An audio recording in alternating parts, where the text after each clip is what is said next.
الله وبركاته. إن الحمد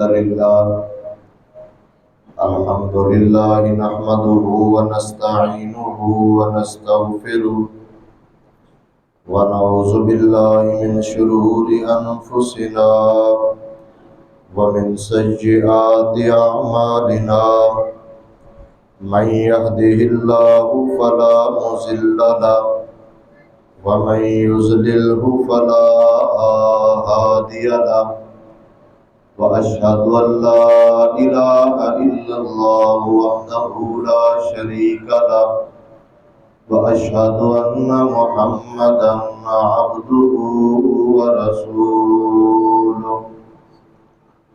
أما بعد فإن خير الحديث كتاب الله وخير الهدي هدي محمد صلى الله عليه وسلم وشر الأمور محدثاتها وكل محدثة بدعة وكل بدعة ضلالة وكل ضلالة في النار.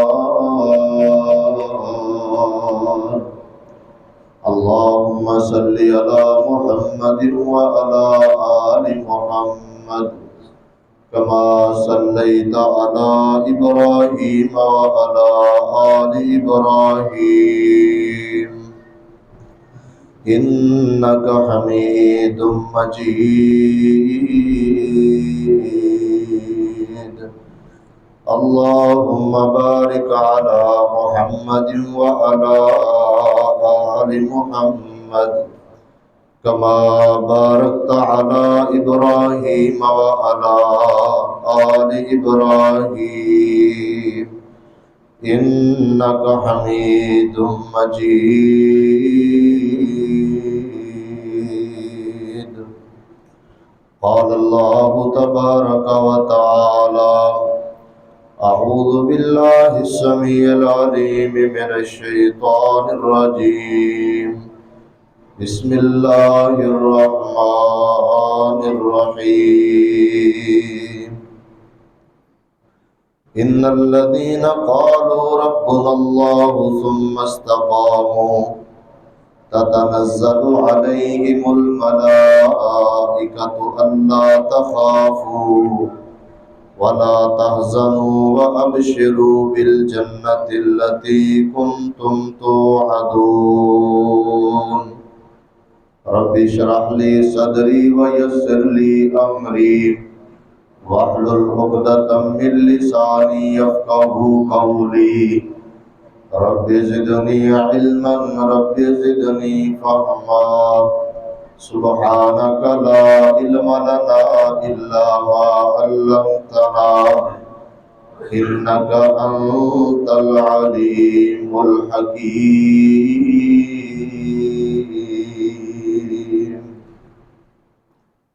ہمہ قسم کی حمد و ثنا اللہ رب العالمین کی ذات پاک کے لیے خاص ہے، جو اس کائنات کا خالق، مالک، داتا اور رازق ہے۔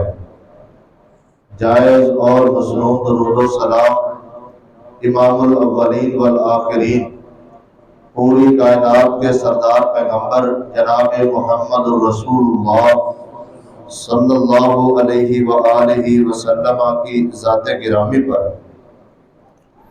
ذی وقار معزز سامعین و سامعات، نبی مکرم صلی اللہ علیہ وسلم کی بعثت کے بعد قیامت تک آنے والے مسلمانوں میں سے اہل اسلام کا سب سے بڑا اعزاز یہ ہے کہ کوئی بندہ نبی علیہ السلام کا صحابی ہو، نبی مکرم صلی اللہ علیہ وسلم کا صحابی ہونا، اس سے بڑھ کر پوری کائنات کے مسلمانوں میں سے کسی مسلمان کا اعزاز اور مرتبہ نہیں ہے۔ یہ سب سے بڑا اعزاز ہے۔ اس کی وجہ یہ ہے کہ صحابہ کرام نے نبی علیہ السلام کے مبارک چہرے کا ایمان کی حالت میں دیدار کیا ہے۔ اور یہ بات کافی دفعہ میں نے بیان کی ہے کہ جس بندے نے حالت ایمان میں نبی علیہ السلام کو دیکھ لیا اور حالت ایمان پر ہی اس کی وفات ہوئی، اس کے بارے میں خود نبی علیہ السلام نے فرمایا اس بندے کو جہنم کی آگ نہیں چھو سکتی۔ اللہ نے اس چہرے پر جہنم کی آگ کو حرام کر دیا ہے جس نے حالت ایمان میں نبی مکرم صلی اللہ علیہ وسلم کا دیدار کر لیا۔ اس لحاظ سے یہ اعزاز کوئی کم اعزاز نہیں ہے۔ میری اور آپ کی ساری زندگی کی جملہ عبادات، جتنی عبادات ہیں، ساری کی ساری عبادات جمع کر لی جائے تو وہ صحابی کے اس ایک لمحے کا مقابلہ نہیں کر سکتی جس لمحے میں اس بندے نے نبی علیہ السلام کا دیدار کیا ہے۔ صرف ایک لمحہ، وہ لمحہ جس میں اس صحابی نے نبی علیہ السلام کے چہرے کو دیکھا ہے، ساری زندگی کی عبادات وہ اس ایک لمحے کا مقابلہ نہیں کر سکتی۔ یہ اعزاز بھی اللہ نے صحابہ کرام کو دیا ہے۔ اس کے ساتھ ساتھ صحابہ کرام دین کی بنیاد ہے، اصل ہے۔ اگر ان کو مشکوک بنا دیا جائے یا ان کو نعوذ باللہ اس اسلام کی عبادت سے خارج کر دیا جائے، نکال دیا جائے، تو اسلام کسی صورت بھی ہم تک نہیں پہنچ سکتا۔ پورے کے پورے اسلام کی عمارت زمین بوس ہو جاتی ہے اگر ہم صحابہ کرام کو نکال دیں۔ ان کی عدالت، ان کی صباحت اور ان کے تفکر پر اگر ہمارے ذہنوں میں تشکیک بھی پیدا کر دی جائے تو اسلام کا بہت بڑا حصہ، بلکہ پورے کا پورا اسلام، ہم اس سے محروم ہو جاتے ہیں۔ اس لیے اللہ رب العالمین نے ان کے لیے یہ اعزاز بنایا ہے کہ اللہ نے ان کی تمام حسنات کو قبول کیا ہے اور ان کی جو لغزشیں تھی، ان کی جو غلطیاں تھیں، کوتاہیاں تھیں، اللہ نے وہ معاف کر کے ان کے لیے مغفرت کا اعلان کیا ہے۔ مغفرت ہوتی ہی اس بندے کی ہے جس کی کوئی غلطی ہو۔ قرآن مجید کے اندر یا احادیث کے ذخیرہ میں کبھی بھی آپ نے فرشتوں کے بارے میں، مغفرت کے بارے میں نہیں سنا ہوگا کہ اللہ نے فرشتوں کو معاف کر دیا، اس لیے کہ وہ ہے ہی معصوم من الخطا، ان سے کوئی غلطی ہو ہی نہیں سکتی۔ اللہ نے یہ غلطی والی صلاحیت اور وعدہ ان کے اندر رکھا ہی نہیں ہے۔ صحابہ کرام کے بارے میں قرآن مجید کے کئی مقامات پر اللہ نے مغفرت کا اعلان کیا ہے۔ اس کا مطلب یہ ہے کہ ان سے غلطیاں ہوئی لیکن اللہ نے ان کو معاف کر دیا ہے۔ یہ اعزاز بھی صحابہ کرام کا ہے۔ تو اگر ہم یہ ساری چیزیں دیکھیں تو اس بات کی وضاحت کرنے کی ضرورت نہیں رہ جاتی کہ اس امت کے اندر سب سے زیادہ بڑھ کر انبیاء کے بعد جو بہترین مخلوق تھی اور بہترین گروہ اور بہترین جماعت اس روئے زمین پر اگر موجود تھی تو وہ صحابہ کرام کی موجود تھی۔ جس طرح نبی علیہ السلام نے خود فرمایا تھا خیر القرون قرنی ثم الذین یلونہم ثم الذین یلونہم۔ تو آئیے آج اس بات کو اچھی طرح سمجھ لیں اور اس بات کو عام کرنے کا عزم بھی کر لیں کہ اللہ کی جنت تیار ہو چکی ہے، اللہ نے جنت بنا دی ہے، اور اس جنت میں اللہ نے صحابہ کرام کے بغلے اور محلات تیار کر دیے ہیں۔ اور پھر اس سے بھی بڑھ کر لطف و یقین کی بات یہ ہے کہ ان بغلوں کے بارے میں، ان محلات کے بارے میں نبی علیہ السلام نے وہ محلات اپنی نبوت والی نگاہ سے دنیا کے اندر ہی دیکھ لیے، اور آپ نے اپنی رسالت والی زبان سے اپنے صحابہ کرام کو بتا بھی دیے کہ میں نے وہ محلات، وہ گھر جو اللہ نے آپ کے لیے جنت میں تعمیر کر دیے ہیں، میں نے وہ اپنی آنکھوں سے دیکھ لی ہے۔ یہ اعزاز کسی طور پر بھی کم نہیں ہے، اور یہ بات نبی علیہ السلام نے خود بیان فرمائی ہے۔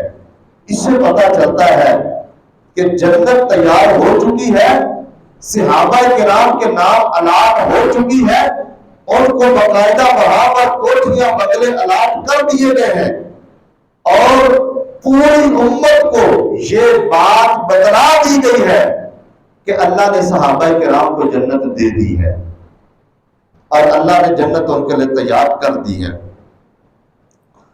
اس کی دلیل بہت سارے صحیح روایات کے اندر موجود ہے۔ ایک حدیث میں آپ کے سامنے رکھتا ہوں۔ نبی مکرم صلی اللہ علیہ وسلم کے صحابی سیدنا بلال رضی اللہ تعالیٰ عنہ، ایک دن نبی علیہ السلام نے حضرت بلال سے کہا، بلال حدثنی بأرجع عمل عملته عندك في الاسلام منفعتا فإني سمعت الليلة خشفا نعليك بين يدي في الجنة۔ اے بلال مجھے بتائیں آپ کون سا ایسا عمل کرتے ہیں کہ جس عمل کی وجہ سے میں نے اپنے کانوں سے تیرے قدموں کی آہٹ کو اپنے آگے جنت کے اندر سنا ہے، کون سا ایسا عمل کرتے ہیں؟ اور صحیح بخاری اور فتح الباری کے اندر یہ بات بھی موجود ہے کہ یہ واقعہ معراج کا واقعہ نہیں، بلکہ یہ نبی علیہ السلام کے خواب کا واقعہ ہے، اور یہ بات اتفاقی ہے کہ نبی کا جو خواب ہوتا ہے وہ بھی وحی ہوتا ہے، وہ بھی اللہ کی طرف سے وحی ہوتی ہے۔ جو نبی کا خواب آتا ہے تو آپ علیہ السلام کو خواب کے اندر حضرت بلال رضی اللہ تعالیٰ عنہ کے قدموں کی آہٹ جنت میں اپنے آگے سنائی دے گی۔ یہ اعزاز صحابہ کرام کا ابھی وہ دنیا کے اندر موجود ہے، تو اللہ نے وہ قدموں کی آہٹ اپنے نبی کو سنا دی ہے۔ اسی طرح نبی علیہ السلام فرماتے ہیں کہ رأیتنی دخلت الجنہ، میں نے اپنے آپ کو دیکھا خواب کے اندر کہ میں جنت میں داخل ہوا ہوں، وَإِذَا أَنَا بِالرُّمَيْسَا، اور میں وہاں پر ابو طلحہ کی بیوی رمیسہ کو بھی میں نے دیکھا جنت کے اندر، امرأت ابی طلحہ وَسَمِعْتُ خَشْفَةً فَقُلْتُ مَنْ هَذَا قَالَ هَذَا بِلَالٌ وَرَأَيْتُ قَصْرًا بِفِنَائِهِ جَارِيَةً، میں نے ایک بڑا خوبصورت اور بہت بڑا میں نے محل دیکھا، اس کے صحن میں نے ایک لڑکی نوجوان عورت بیٹھی دیکھی، فَقُلْتُ لِمَنْ هَذَا، میں نے پوچھا یہ محل کس کا ہے؟ بتایا گیا هَذَا لِعُمَرَ، یہ عمر بن خطاب رضی اللہ تعالیٰ عنہ کا محل ہے۔ اللہ نے جنت کے اندر بنا دیا، اپنے نبی کو دکھا دیا۔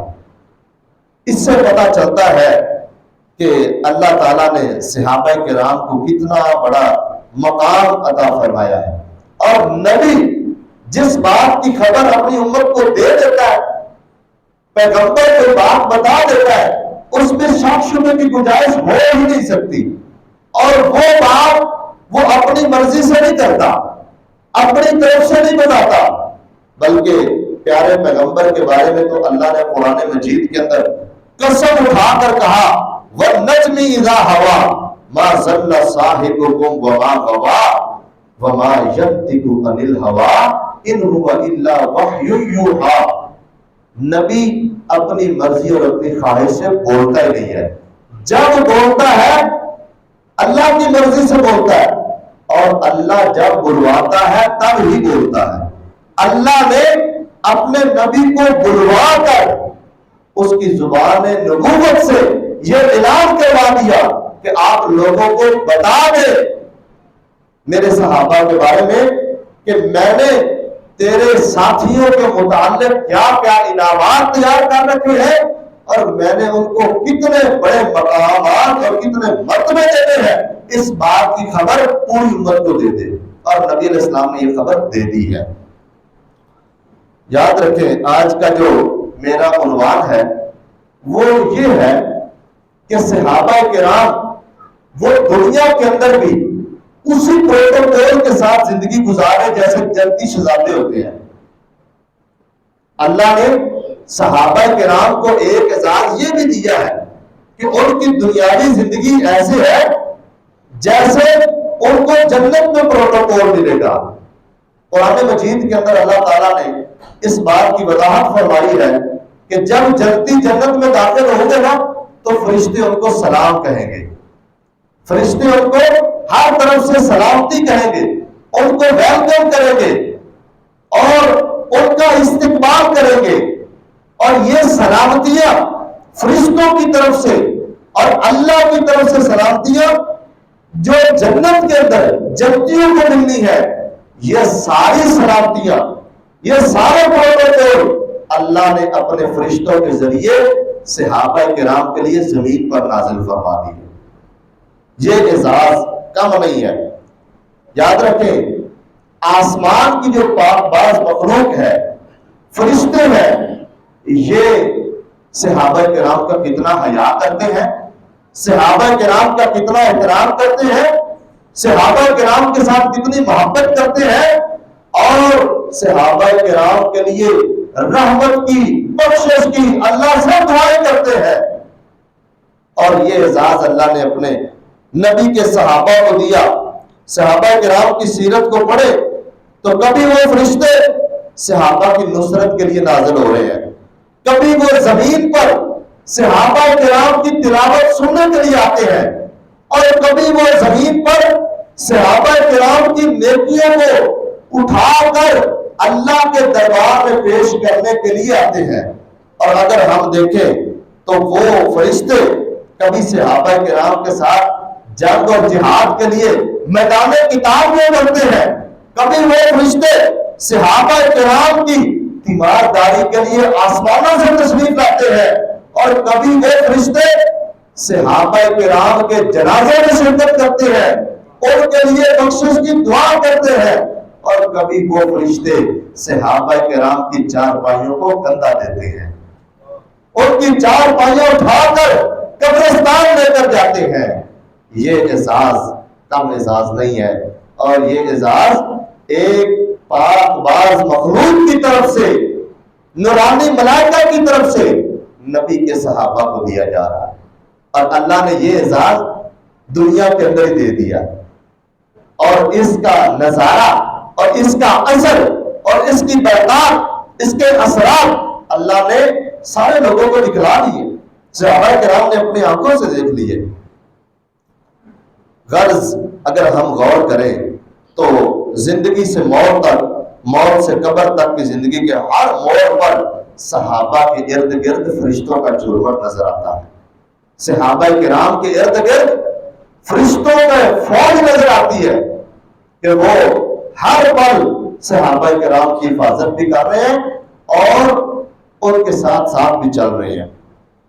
اللہ نے قرآن مجید کے اندر فرمایا ان الذين قالوا ربنا الله ثم استقاموا تتنزل عليهم الملائکہ، وہ لوگ جنہوں نے اپنے اللہ کو اپنا رب مان لیا اور اس بات پر ڈٹ گئے، استقامت اختیار کی، ایسے لوگوں کے لیے فرمایا تتنزل علیہم الملائکہ، ان کے اوپر اللہ کی رحمت کے ملائکہ اترتے ہیں، فرشتے اترتے ہیں، اور سب سے پہلے اسلام کے اندر اس اسلام پر ڈٹنے والے، استقامت اختیار کرنے والے وہ صحابہ کرام کا گروہ ہے، ان کے اوپر فرشتے اترتے رہتے ہیں۔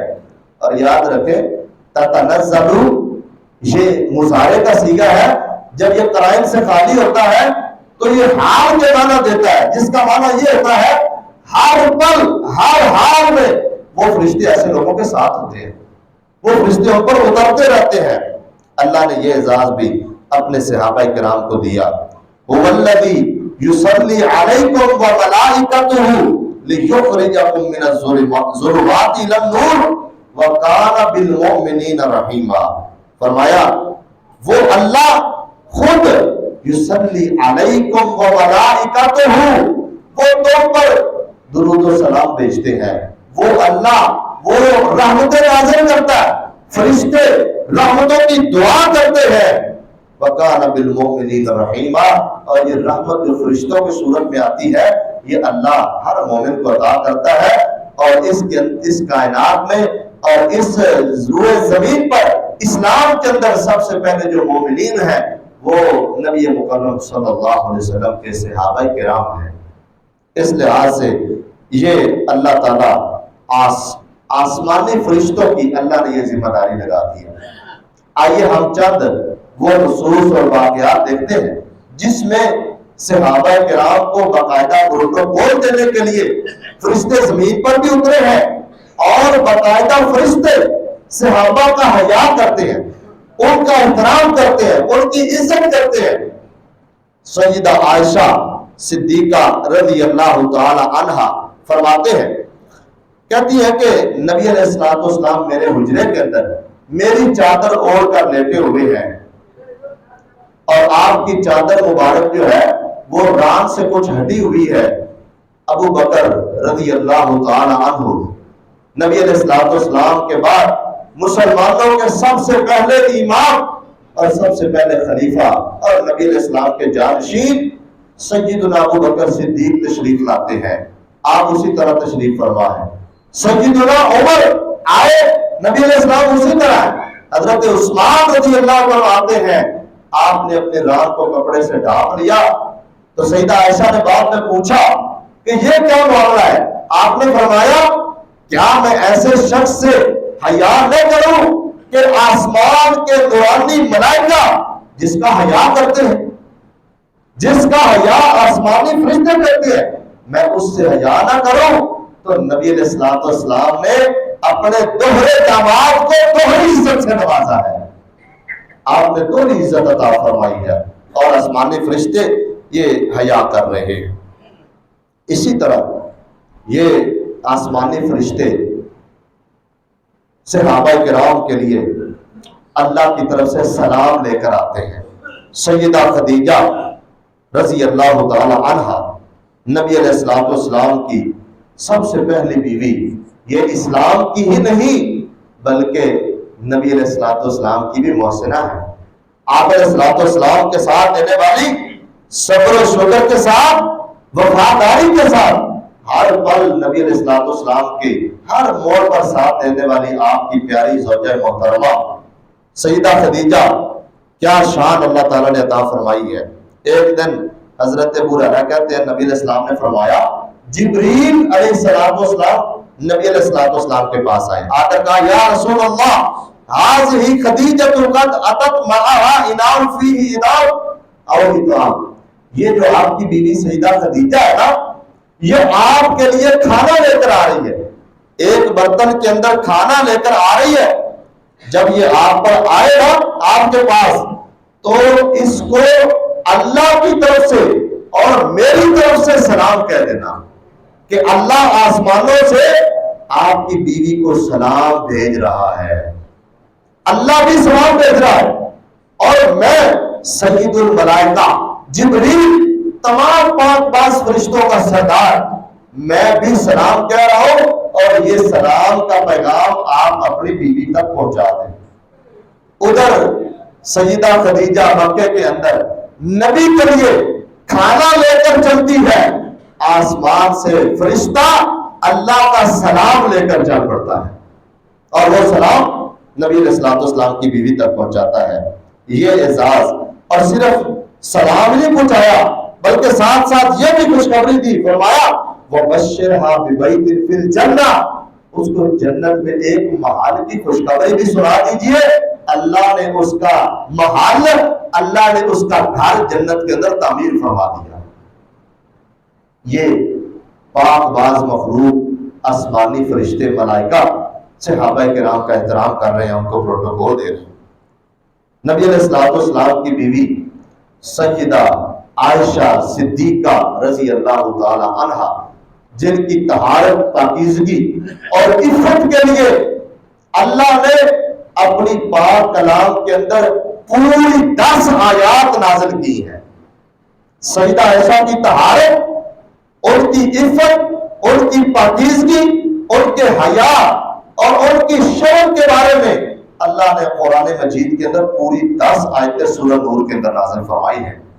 وہ نبی علیہ الصلوۃ والسلام کی بیوی ماں جی عائشہ صدیقہ عفیفہ کائنات، ان کے بارے میں کتنا پیارا انداز، حد درجہ محبت بھرے انداز سے پکارتے ہوئے نبی علیہ الصلوۃ والسلام نے ایک مرتبہ فرمایا، یا عائش ھذا جبریل یقریک السلام، یہ جبریل میرے پاس آیا تھا اور تجھے سلام کہہ رہا تھا۔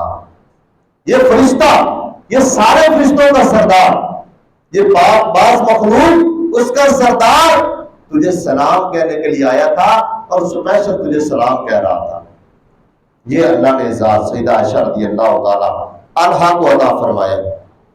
اور ایک روایت اور بھی ہے، نبی علیہ الصلوۃ والسلام نے فرمایا، ان جبریل جاء بصورتها فی خرقۃ حریر خضراء الی النبی صلی اللہ علیہ وسلم فقال ان هذه زوجتک فی الدنیا والآخرہ۔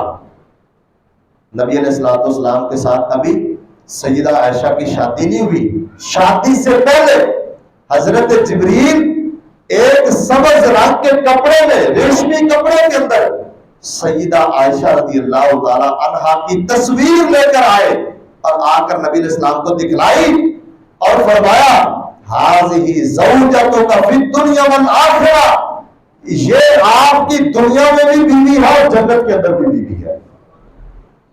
یہ اللہ نے فرشتوں کے ذریعے اپنے صحابہ کرام کو پروٹوکول دیا ہے۔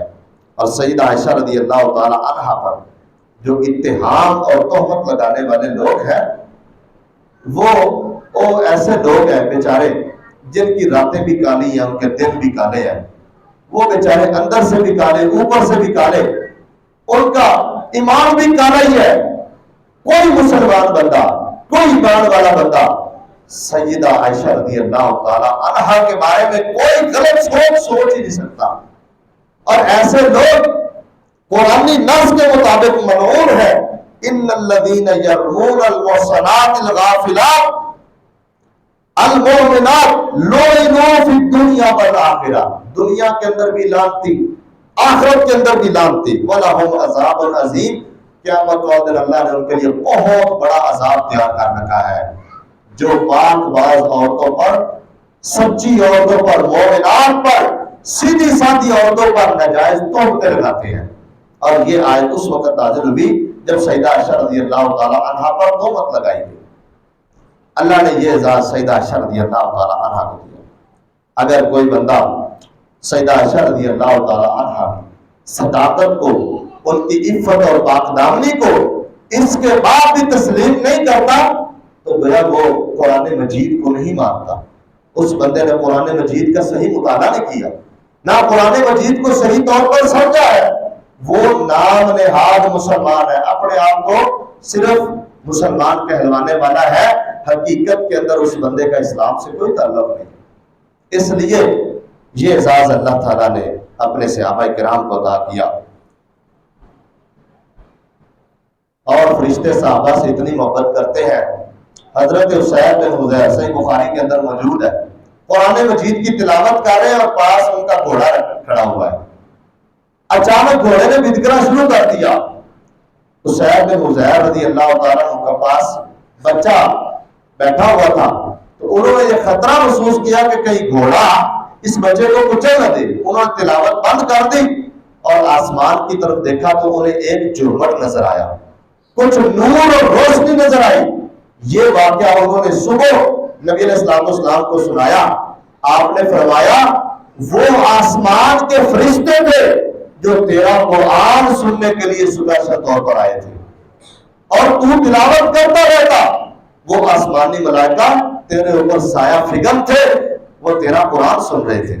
یہ اعزاز اللہ نے صحابہ کو دیا کہ ان کا قرآن سننے کے لیے آسمان سے سپیشل طور پر فرشتے زمین پر اترتے ہیں۔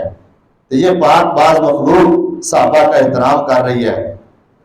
اسی طرح صحابہ کرام کے منہوں سے نکلے پاکیزہ کلمات ان کو لکھنے کے لیے، ان کو اللہ کے دربار میں پیش کرنے کے لیے اسپیشل صحابہ فرشتوں کی ایک جماعت زمین پر آتی ہے.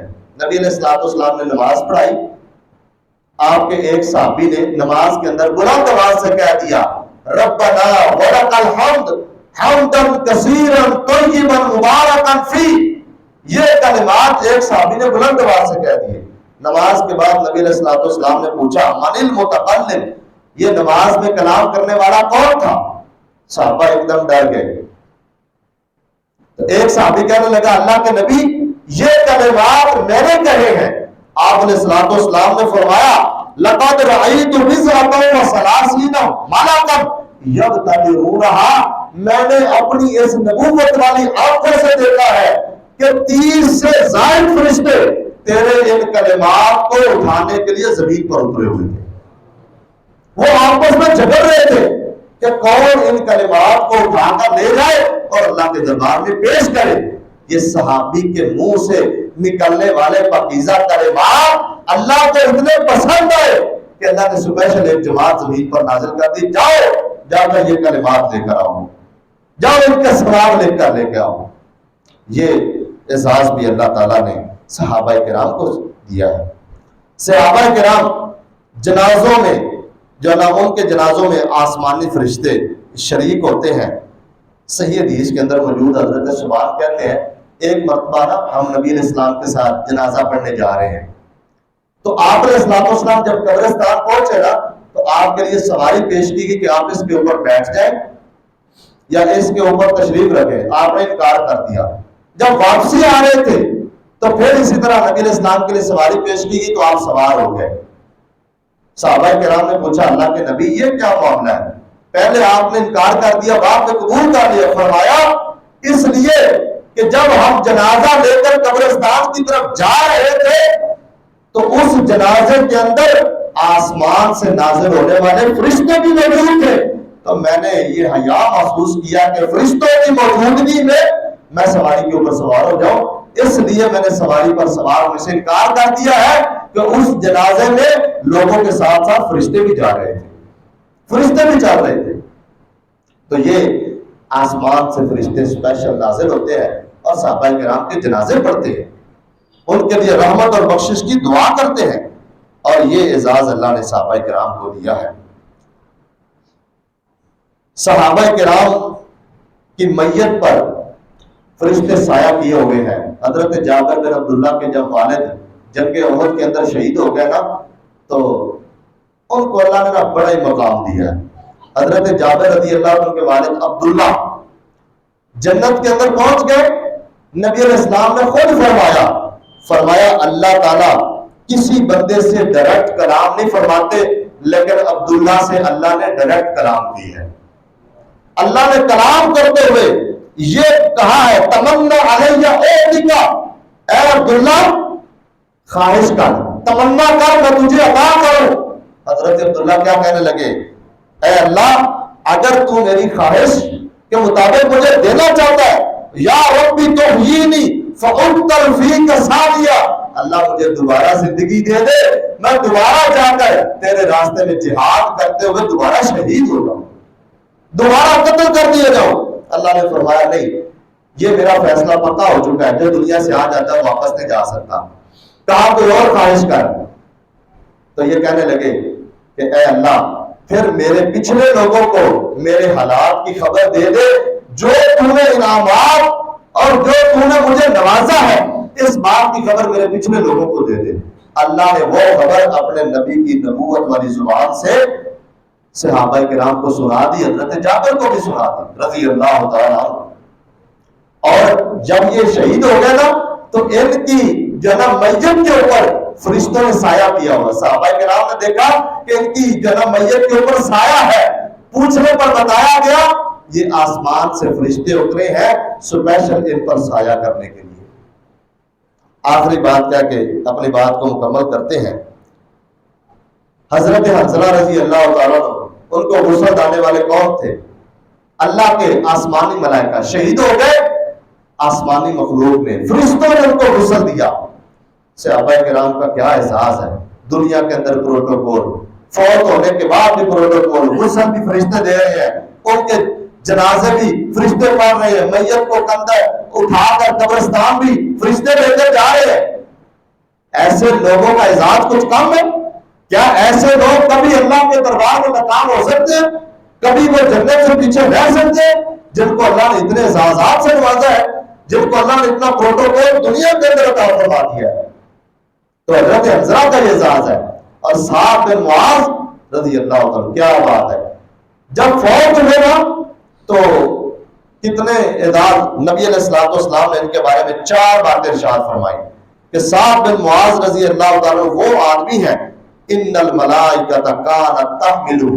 سعد بن معاذ کی میت جا رہی ہے تو اچانک ان کی چارپائی نے حرکت کی۔ صحابہ کرام نے نبی علیہ السلام سے کہا کہ ہمیں نا ہمارے کندھوں پر کوئی وزن نہیں ہے، ان کی چارپائی بہت زیادہ ہلکی ہے، وجہ کیا؟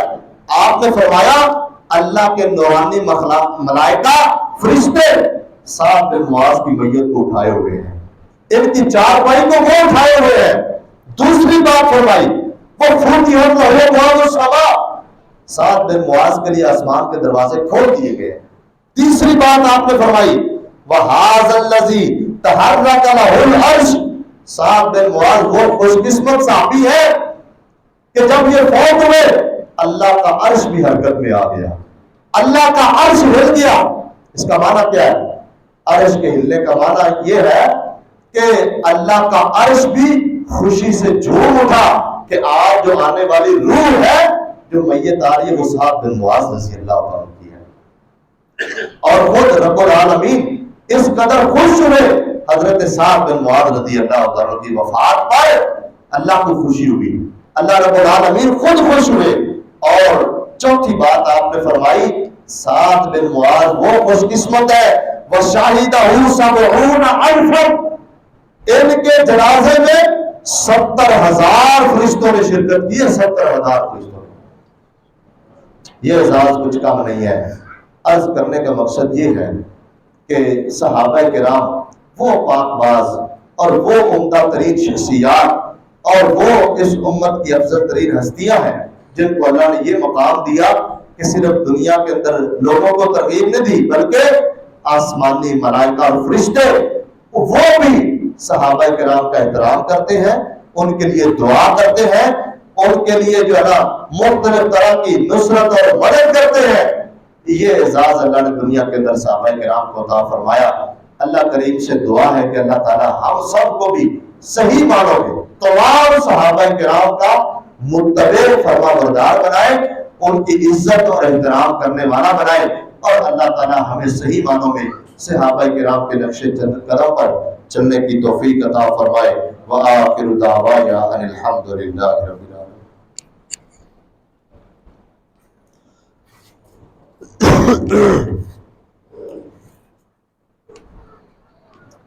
ان الحمد للہ نحمده ونستعینه ونستغفره ونعوذ باللہ من شرور انفسنا ومن سیئات اعمالنا، من يهده اللہ فلا مضل له ومن يضلل فلا هادی له، واشهد ان لا الہ الا اللہ وحدہ لا شریک له، واشهد ان محمدا عبده ورسوله۔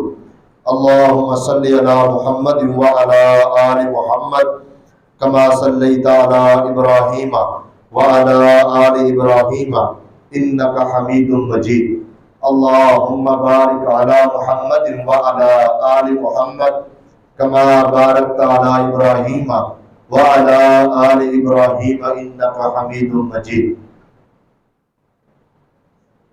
یہ بات ذہن میں رکھیں کہ جب تک ہم صحیح طور پر صحابہ کرام کے ایمان کو تسلیم نہیں کر لیتے، صحابہ کرام کی عزت عظمت کا دفاع نہیں کرتے، اور صحابہ کرام کا ان کی ناموس کا خیال نہیں کرتے، اس وقت تک ہمارے معاشرے کے اندر امن نہیں آ سکتا۔ اس امن کو قائم کرنے کی ذمہ داری صرف اہل سنہ پر نہیں ہے۔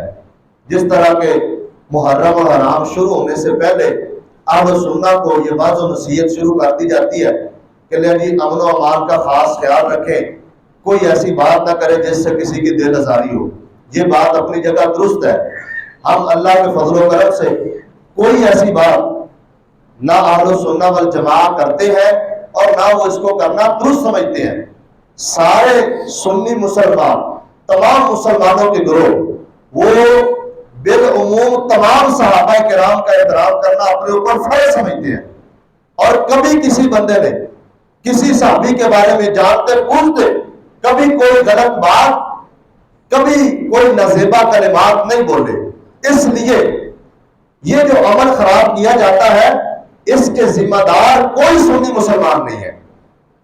کوئی مسلمانوں کا گروہ اس عمل کی خرابی کا سبب نہیں ہے۔ اس کی خرابی کا سبب وہ لوگ ہیں جو ناجائز صحابہ پر تبرہ کرتے ہیں، جو صحابہ کرام کے بارے میں غلط نظریات رکھتے ہیں، وہ کوئی بھی ہو، وہ لوگ اس عمل کی بربادی کا سبب ہے۔ اس لیے میں یہ بڑے واضح لفظوں میں کہہ دینا چاہتا ہوں کہ صحابہ کرام کی عزت عظمت کا دفاع کرنا، ان کے ایمان کو ماننا، تسلیم کرنا، یہ میرے اور آپ کی ذمہ داری ہے، یہ میرے اور آپ کے ایمان کا حصہ ہے۔ اور اگر کوئی بندہ صحابہ کرام کے اوپر تبرہ کرتا ہے، ان کے اوپر تہمت لگاتا ہے، ان کو گالی دیتا ہے، ان کے خلاف ناجائز بات کرتا ہے، اس کی تردید کرنا یہ میرے اور آپ کے اوپر فرض ہے۔ ضروری ہے کہ ہم اس کے نظریے کی تردید کریں، وہ کوئی بھی ہے، وہ میں ہوں، آپ ہیں، کوئی بھی ہے، اس کے نظریے کی تردید کرنا ضروری ہے۔ اور اس نظریے کی تردید کو یہ سمجھنا کہ یہ فساد ہے، یہ ہماری غلط فہمی ہے، یہ کسی طور پر بھی درست نہیں ہے۔ صحابہ کرام کا دفاع اللہ نے خود قرآن مجید کے اندر کیا ہے، اور کون اجازت دیتا ہے ایسے لوگوں کو؟ کون ان کو پروموٹ کرتا ہے؟ کون ان کی مدد کرتا ہے؟ اور کون ان کو تھپکی دیتا ہے؟ کون بندہ جو ان کے پیچھے کھڑا ہوا ہے؟ جو لوگ اس طرح جو ہے صحابہ کے بارے میں ناجائز تبرہ کرتے ہیں اور پھر ان کو امن و امان دیا جاتا ہے، پورے ان کی حفاظت سے رکھا جاتا ہے، کون اس کے ذمہ دار ہے؟ ہم لوگ ہیں، ہم اس عمل کی بربادی کا سبب ہے۔ تو اس لیے کوئی مسلمان، کوئی بھی سنی یہ بالکل نظریہ نہیں رکھتا کہ ہم اپنے ملک کا عمل خراب کریں یا اپنے ماحول اور معاشرے کی فضا کو خراب کریں، کوئی بھی ایسا نہیں چاہتا۔ ہم تو یہ چاہتے ہیں اس عمل کو برقرار رکھنے کے لیے سارے لوگوں کو، سارے وطن والے لوگوں کو، ساروں کو مل کر ایک دوسرے کا تعاون کرنا چاہیے، اور وہ مسلم شخصیات، ان کے خلاف بات کرنے کی کسی بندے کو اجازت نہیں ہونی چاہیے۔ آج اگر کوئی شخص، کوئی گروہ، کوئی جماعت کسی ملک کی فوج کے بارے میں غلط بات کرتی ہے، ان کے خلاف بات کرے تو اس کو ملک کا غدار سمجھا جاتا ہے۔ یاد رکھیں، صحابہ کرام یہ نبی علیہ السلام کی فوج ہے، صحابہ کرام اسلام کی سب سے پہلی فوج ہے، اور صحابہ نبی کی فوج ہے۔ جو نبی کی فوج کے بارے میں غلط بات کرے گا وہ اسلام کا بھی غدار ہے، وہ مسلمانوں کا دشمن ہے، وہ کبھی بھی اسلام کا خیر خواہ نہیں ہو سکتا، وہ کبھی ملک پاکستان کا خیر خواہ نہیں ہو سکتا۔ اس لیے جس طرح ہر ملک اپنی فوج کے خلاف بات کرنے کو بغاوت اور اس کو غداری سمجھتا ہے، ہم صحابہ کرام کے خلاف بات کرنے کو اسلام سے غداری سمجھتے ہیں، اسلام سے بغاوت سمجھتے ہیں، کہ وہ بندہ اسلام کا، مسلمانوں کا دشمن ہے جو صحابہ کے بارے میں ناجائز تبرہ کرے، وہ کوئی بھی ہے۔ اللہ تعالیٰ ہمیں سمجھنے کی توفیق عطا فرمائے، اور کوئی مسلمان، کوئی اہل سنت و جماعت کا گروہ اللہ کے فضل سے اس طرح کی تخریب کاریوں کے اندر نہ ملوث ہوتا ہے، اور نہ وہ اس کو درست سمجھتا ہے، اور نہ ہی ہم اس چیز کو پروموٹ کرتے ہیں، اور نہ ہی اس چیز کی ہم اجازت دے سکتے ہیں۔ اللہ تعالیٰ ہمیں سمجھنے کی توفیق عطا فرمائے۔ آج مغرب کی نماز کے بعد یہ تقوی مسجد کے اندر شمع بیکری کے نزدیک ایک درس قرآن ہے، جس میں فضیلت الشیخ ڈاکٹر عتیق الرحمان صاحب درس قرآن ارشاد فرمائیں گے۔ آپ اس کے اندر شرکت کریں۔ سبحان ربک رب العزت عما یصفون وسلام علی المرسلین۔